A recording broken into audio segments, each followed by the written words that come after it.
OCA, Asian Pacific American Advocates, is a national nonprofit organization dedicated to advancing the social, political, and economic well-being of Asian Americans and Pacific Islanders. Based in Washington, D.C., with over 50 chapters around the country, we engage in issues like immigration, education, and fair treatment, among many others. We also provide resources and programs in order to build a pipeline of AAPI leaders so that our community can have a seat at every table.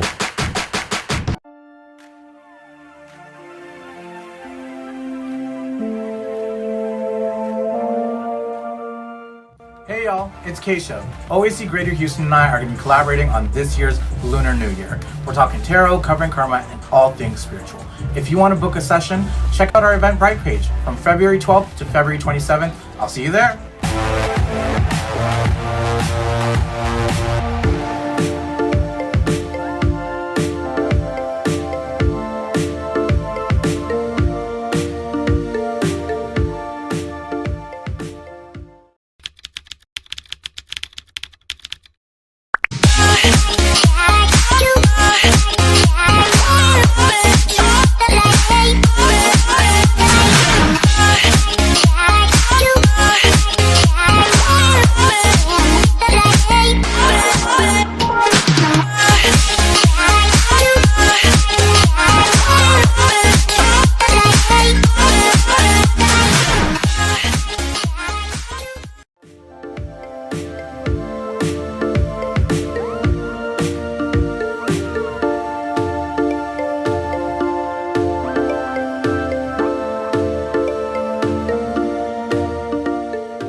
For the remainder of 2020, OCA Greater Houston's citizenship forums will be virtual. Please help us facilitate the process by filling out your application on Citizenship Works platform. Go online to citizenshipworks.org/portal/Houston and make sure to fill out all the information possible. If you have any questions, please email erica.chambers@ocahouston.org or call 281-968-9131 for the next steps. Make sure to fill out your application so you can join us online for the virtual visit.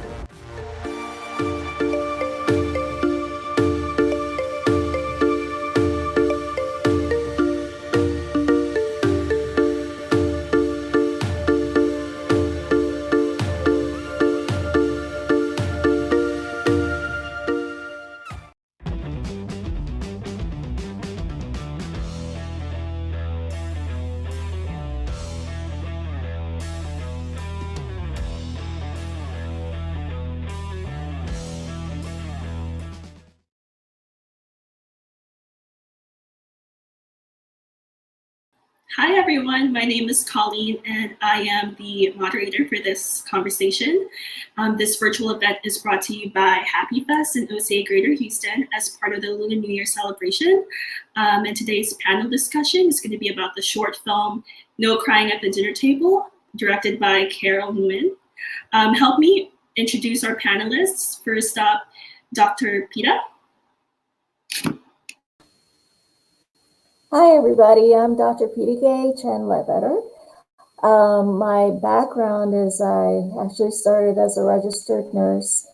I've been a counselor since 2005 and a psychologist since 2008.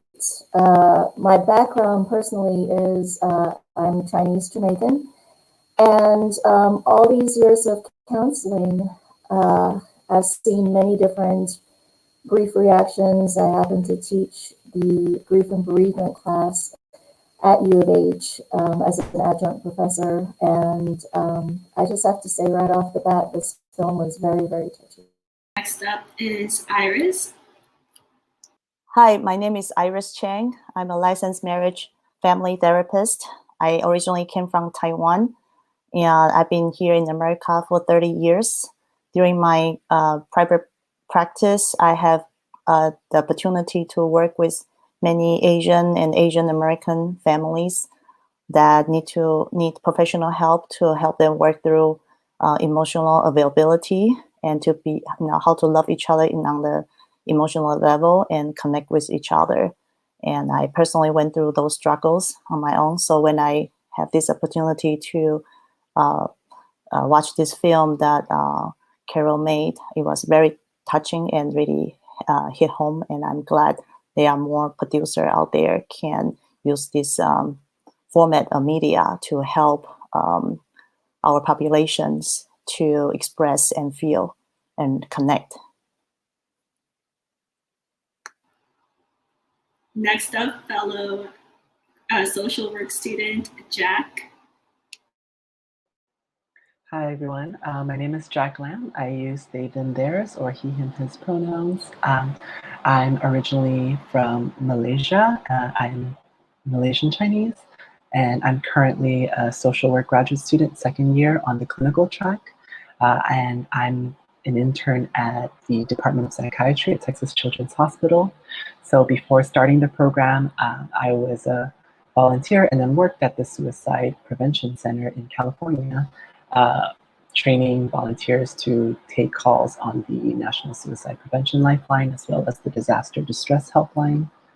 And yeah, that's kind of where I'm from. And I echo the other panelists in saying this film has been so poignantly made and so beautiful. And I'm glad that it is, accessible to a lot of people now. And last but definitely not the least, help me welcome Carol Nguyen. Hi everyone, my name is Carol. I am the filmmaker, the director behind No Crying at the Dinner Table. This was my third year university film made with lots of love. I am Vietnamese Canadian, second generation or first, depending on what you consider as a child of immigrants, of Vietnamese immigrants. And thank you for having me on this panel.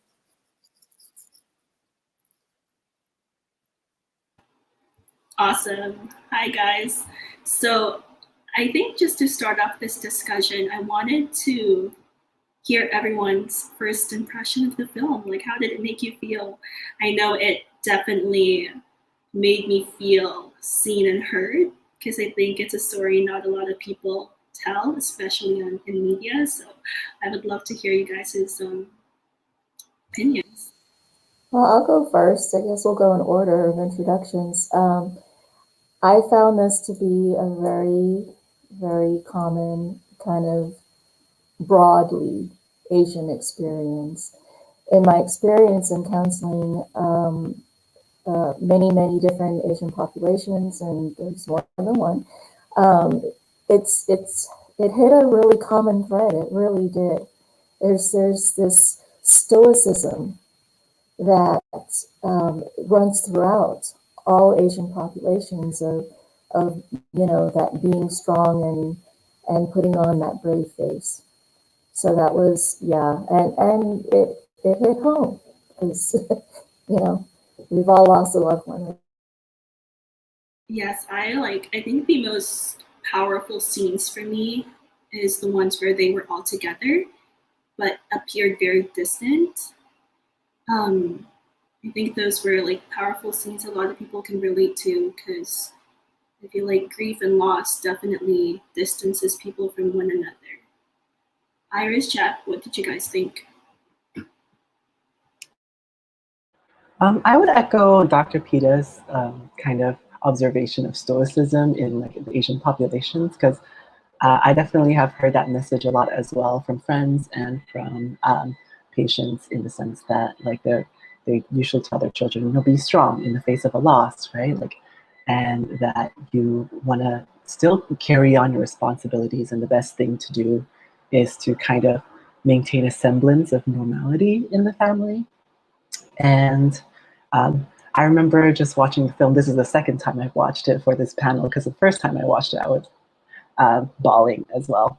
And I just remember thinking, wow, who is this filmmaker? Because I wouldn't, this is it's so courageous, it's so vulnerable. I would never be able to sit in front of my parents and be like, so let me ask you about these deaths.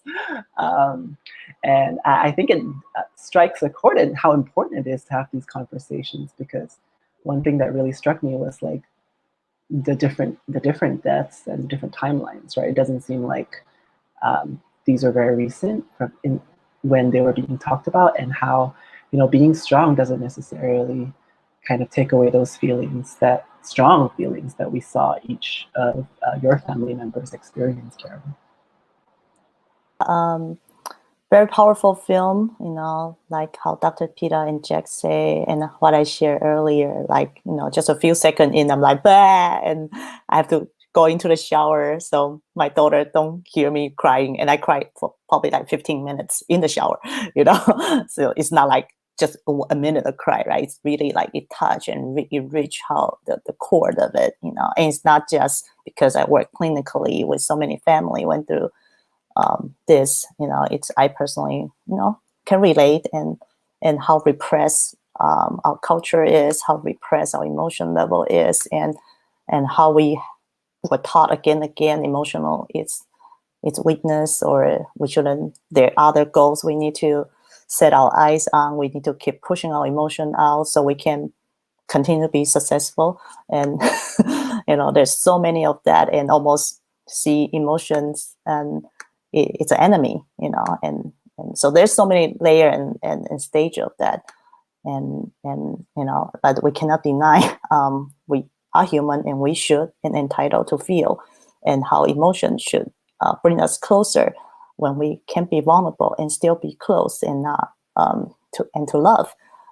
So there's so many teaching moments, you know, from the film, and help us to awake, you know, and let the wall down that way, because it's such powerful, so truthful, right? So sincere and so truthful, and seeing the character play out their character of their own experience, and seeing how vulnerable, strong they are, you know, to share their personal experience in their own way.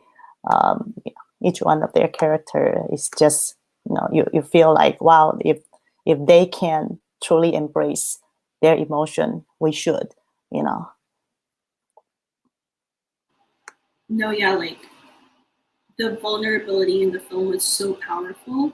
And I feel like, from my point of view, I feel like Dad had a lot of trouble articulating how he was feeling, and even expressed shame for not sharing his story until he was asked. And I think we are used to our parents, fathers in particular, not showing any emotions, but that can be quite detrimental to children. But that still doesn't change the fact that this is happening in a lot of households. Carol, why was it important to show this to your audience? I didn't venture out to make this film, actually. I wanted to tell us a fictional story about how certain things, especially love, assimilates through the generations. Since I lived in a 3-generation household, you could kind of see how cultures shift as we grow and as we evolve, and as we are introduced to certain things in the society that we're raised in. And I was doing my research with my parents and my sister. This is when I discovered those stories and these words that I've never heard before. And we were all a part of the deaths in the family. They happened, some of them decades ago, or even more. So, you know, we were there when they cried at the funerals, when we grieved at the temple for 7 weeks, I think it was, but we never talked about it. And I never heard my dad say he felt guilty, for instance. But you can imagine that losing your brother is hard. But just hearing the words come out of their mouth really struck me. And it pulled me back to my experience when I was younger, losing my dog, out of all things. He had gotten run over by a car. And it was a very traumatic experience where I had witnessed him die in front of me. And it was a moment where I didn't know how to grieve.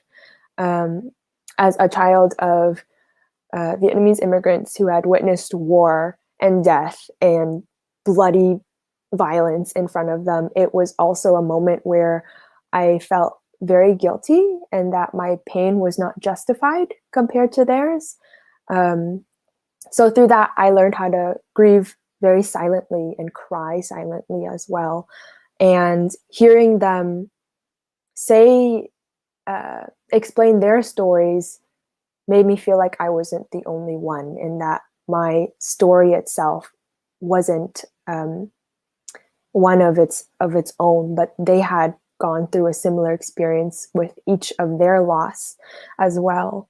And so before we had even filmed, we had talked about their experiences one-on-one. We had built some kind of trust and exchange between each other.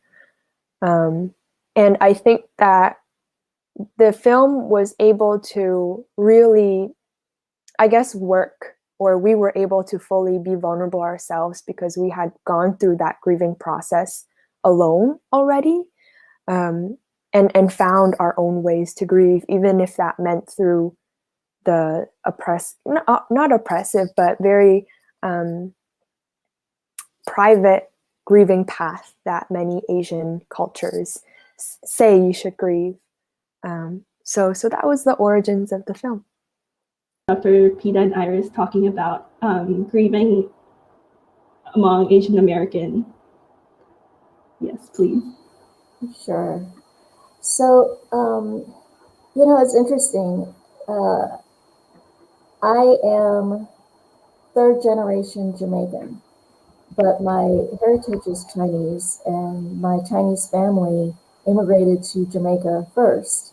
And then my generation immigrated to the States, and my child and my cousin's children are born here. And seeing the evolution of grief and the different cultural expressions of grief, I can relate to so many of the families that I counsel because I've seen so many aspects of the expression of grief just in my own family from my life experience in being immigrants in different cultures. My Chinese grandfather, when my grandmother died and they were married for 48 years, I mean, he just shook. He just stood at the gravesite and shook, never said a word, never shed a tear. My Jamaican side, is kind of all over the place. And the grieving that was modeled for me there was, it's okay to just laugh. And it's kind of freeing. So I saw that stoicism that was so isolating, and I saw the other model of just letting it all hang out and how cathartic that was, and then coming to the United States and having a whole different, really cultural experience. It's the first time that I ever heard of cremation. I'm like, they do what? And it's a learning experience, not just for myself, but from the different cultures and the Asian populations, and I try to honor all of that. I see so many different traditions: Chinese, Vietnamese, Arabic, Muslim, Jewish. Everybody's got different traditions, and honoring that, I think, is very important. But also, no matter the expression, I think that's one thing. The second thing is actually within the privacy, right? Not airing your dirty laundry, da da da, but within your own nuclear family, talking about it and processing it. I think that's very important. Yeah, I'm seeing more and more of second generations, or the more of emotional available generation that are awakening to know how important this is. And a lot of my younger generation clients in their 30 or 20s, they are bringing their parents in. They said, I need to connect with you emotionally. I need your help to help me connect with my mother, my father, and they don't know how. I need you to, I don't want to be in this distance with them. And I will work with the older generation individually. Some of them, they really want to, but they don't know how and they're scared. Some, of course, we all know they flat out reject. There's no need, blah, blah, blah. And then I have to, work with the younger generation to how to cope with that and how to bring them in maybe here and there a little bit to get a little connection going. So there are definitely, I feel I was fortunate and developed a lot of clinical approaches and have been very successful. In many cases, I treated and there are sons and fathers or mother, and different settings of certification that happening. And I'm just so proud to be in that journey with them. And as for myself, I when I was engineer, very successful, right, by the book and all that stuff for the Asian standard, and but my own emotion was very, very void, very, very void, right? And I couldn't connect with people, and I don't know why. And then I was very fortunate to have a very close friend who was a therapist, and I was like, oh, what's a therapist, And then luckily I was working in MIT at that time, and they were very generous to their employees and students. So I was like, oh, free service. Okay, let me check this out. That's how I started at this self-growth journey with working with a therapist. Like, okay, I'm here to talk. What? Okay, let me talk. That's nice. Somebody can hear all my secrets and keep confidentiality. Really? So all that help. I was like, that sounds easy and simple. Of course, now we are practicing like, that's not easy and simple. That's the hardest part, But I was like, okay, I sit there and many years pass and I realized, wow, it's healing. And that's just amazing, that's just amazing. And I'm just seeing more and more Asian populations. And I have some older generation bringing their young ones in too. So I was like, wow, I feel so good. I usually those moms coming to my practice, I'm like, great mom, that's how you show love by coming to the therapy family sessions. And like, yeah, I want to do this, 15 years ago. And I'm like, it's never too late, and even one session still awesome, and we can do this for the whatever full course that you feel happy and satisfied and at peace. That's how we will do it. But I'm here with you. And I have patients stay with me for years. They want to reach the optimal connection, And I was like, try not to be so hard on each other.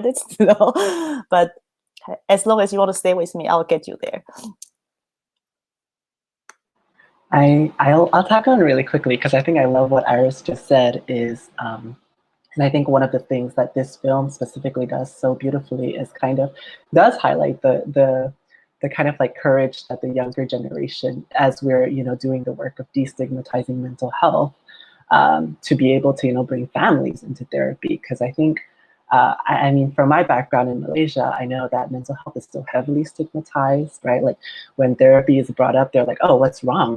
They must have like, a certain condition, or they must have something that's very debilitating to need therapy, right? And one of, I think,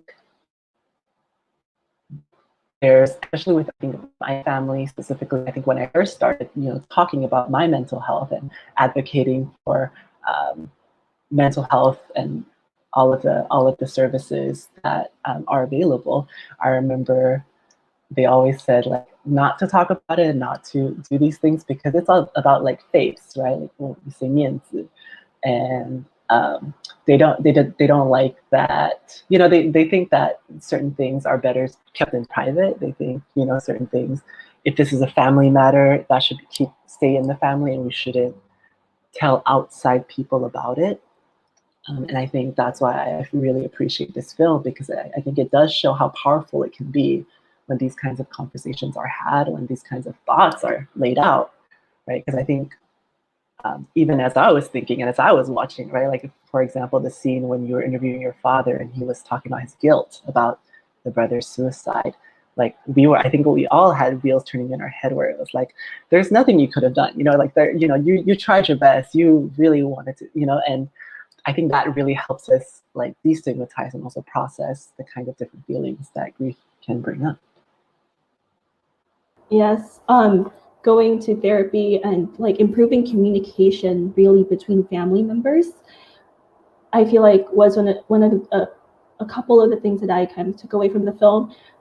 There was a scene where Carol's mom, talks about how in the Vietnamese culture, affection is not really shown through physical intimacy. It really made me reflect on how I show love and how I receive love, and comparing it to how my family members express their love. And I feel like it's really hard for us, for members of Asian families, to kind of talk about how we feel. Even sometimes, like, the hard emotions are hard to talk about, yes, but also how I want to be loved is also very hard to talk about. Dr. Peta, Iris, do you guys have any opinions on that? Like, what can we do to kind of improve communication? Oh man, I'd be a millionaire if I could really answer that question. Oh my gosh. I think that we all love and express love in different ways. And by the same token, we all grieve and express that grief in different ways. Some healthy, some not so healthy. I think that it is important to, again, not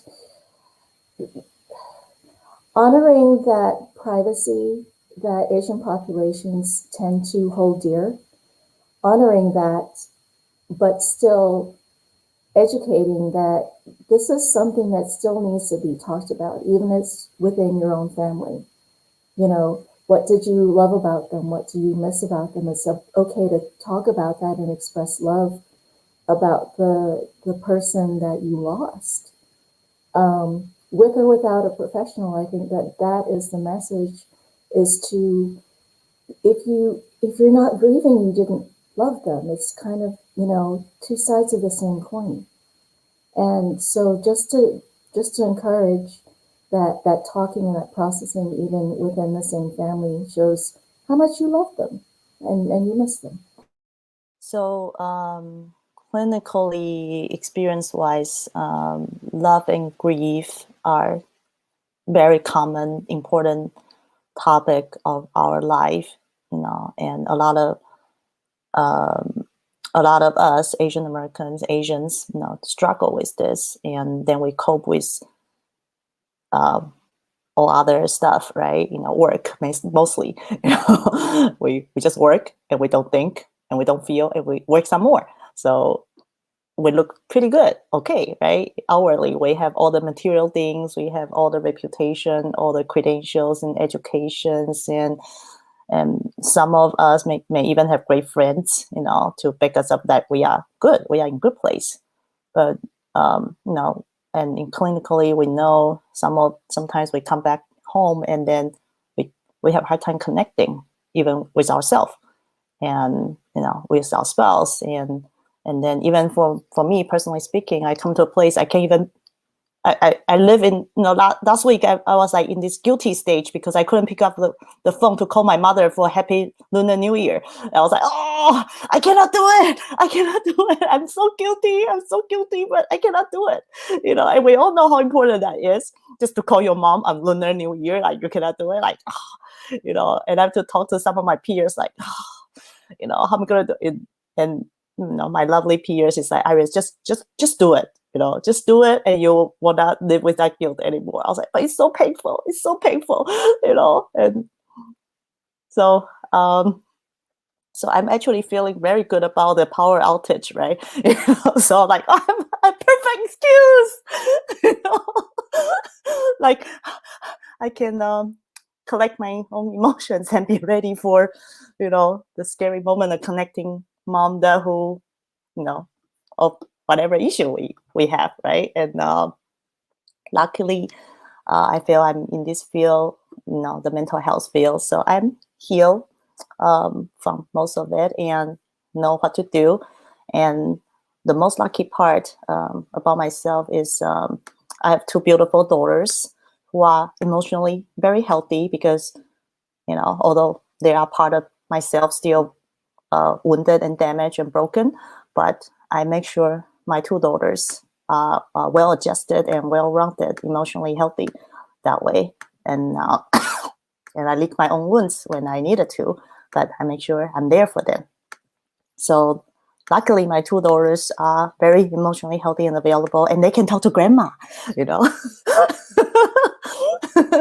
So as a family therapist, sometimes I have to work different systematic way, how to bring the best outcome for the entire family. And that's a very Asian way, right? Like, I cannot do it, but I beg my husband, can you please talk to my mom? And I'll talk to your mom. And, we are a team that way, right? It's too painful for me to talk to my mom, too painful for you to talk to your mom. And we just do this for each other. That's one of our marital agreement, So sometimes I utilize different ways to get my family to the best place they can be, face by face or a temporary solution, just to get by the next year or 5 years. And then, depends on the maturity of each member, we may get to a place even better and healthier. Yeah, it's always been a mystery to me, like how we're such a collectivistic culture. We're known to be more family oriented, and despite that, it's still hard for us to talk about our feelings and talk to each other, especially about difficult things. And as an Asian American, like Iris, going to therapy is one thing. It helps make sense of like our upbringing and how it's affected us. But like being able to go through the healing process as a family. Carol, I stalked your website and learned a bit about how this film affected your family afterwards and how you guys say "I love you" to each other more now. I feel like just going through the healing process of family makes it less burdensome, and it breaks the intergenerational trauma because you share the work. So can you speak more about how this film has affected your family? Yeah, I think after the film was made, we were really, we knew something big had happened in our family, but we didn't know what to do next. And my parents, my sister and I live in different cities spread across Canada. So my sister's in Vancouver, I'm in Montreal, my parents are in Toronto. So we went back into our little nooks. And I think that was a little helpful because we got to reflect on our own without going back into that dynamic and being able to understand what we want from it individually next. And, I think from that, it made us a little more patient with each other and a little more understanding, especially with our language barrier. A little more understanding that, when you say something to your parents or when vice versa, because of the language barrier, that's probably not exactly what they mean in the way that they say it. It's made us a little more forgiving. It has personally taught me how to apologize for the first time, and say the words, "I'm sorry," or I won't do that next time, which is also something I wasn't taught. And it's something I'm still working on every day. And I think, everyone likes to hear that we say "I love you" now, but it's mainly me, my mom, my sister. My dad, I feel like, still has a long way to go as an Asian man who has never really, has been conditioned really hard as a man, as an Asian man, not to say and show those feelings. But every now and then, maybe every 4 months or so, 5 months, he'll pop those words out, and it's very lovely. And of course, as someone who's grown up in a society that teaches you to receive love in that way, a part of me feels a little bit more full and warm. But this film didn't heal our family completely. It didn't solve all the problems, and there's still so many barriers that we have to jump through. So I think that it was a really big step for our family, but it just opened kind of a carpet, pulled the rug under the other many things that we've been hiding and need to address as a family. Thank you for answering that question. Do you guys, Dr. Peta, Iris, and Jack, do you guys have anything to add?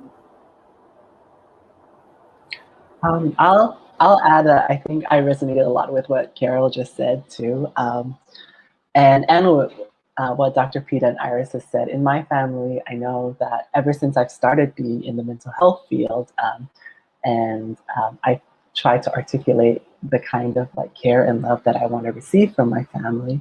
I've also started saying like I love you to my family members, and at first it was really awkward and very painful, very vulnerable, because that's not something that's ever been modeled in the family, and it is very, very hard. But it took like a couple of years, and they started saying it back, right? And it becomes like a family norm, right? Same thing with my dad, where he gets really uncomfortable when one of us says "I love you" to him. He's like, "Oh, thank you," and then he ends the call really quickly. So we're still trying to get him there. But I think there are different ways, like expressing love, like that they didn't really use verbal words.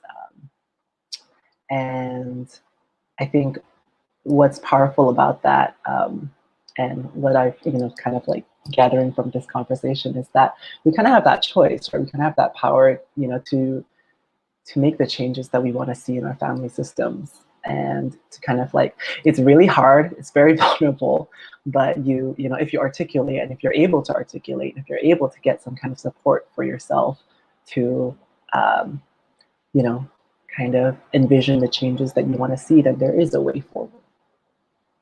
Yeah, I think I also had the same kind of a similar conversation with my family recently about how can we support my sister going through her mental health journey, and kind of asking my family members to kind of explaining to them that, yes, my sister can go to therapy alone, but she goes home to you guys. And she needs your support. She needs some changes in the way you speak to her, the way you behave around her. And it was a really difficult conversation to have. It was very intimidating, and even I was getting triggered while having that conversation. But I think that no matter how hard it was still so productive, because I may not get exactly the results I wanted, but it's definitely moved our family forward. And going back to what Iris was sharing and Carol was sharing, like these small steps, they're baby steps, but they're pushing you forward to becoming more open about mental health within the family. And I think that's very powerful. Dr. Peta, Iris, do you guys have anything to add? I can remember being a young child and realizing that my parents did not say, "I love you." And me being who I am, I forced the issue. And so just like Jack, they got used to it. And, it was kind of me, the child, leading by example to my parents, saying, "This is okay to say. Other people say this. And, this needs to change." And it's really funny because it's kind of leaked into other issues that have come up with my family. Within my family, there's been a suicide, and we were able to help my cousin to deal with that and to get over it, I think, a lot quicker than before if we had not talked about it as a family and privately. There's still that stigma, unfortunately, but I think that we're making progress overall. And, other not just that, but in my family we have one or two members that are LGBTQ, and being able to process that, because that's a big thing in Asian families. And I really have hope that this can get better, that it will get better with films like this. Man, very powerful, and I'm grateful to be a part of this journey. Absolutely, I'd like to add that we definitely need more of films that are primarily Asian focus and our Asian issue focus, emotional focus or drama, good kinds of drama, right? Good kinds of drama, healthy, right? Healthy, put it out there so we are confronted with the challenges.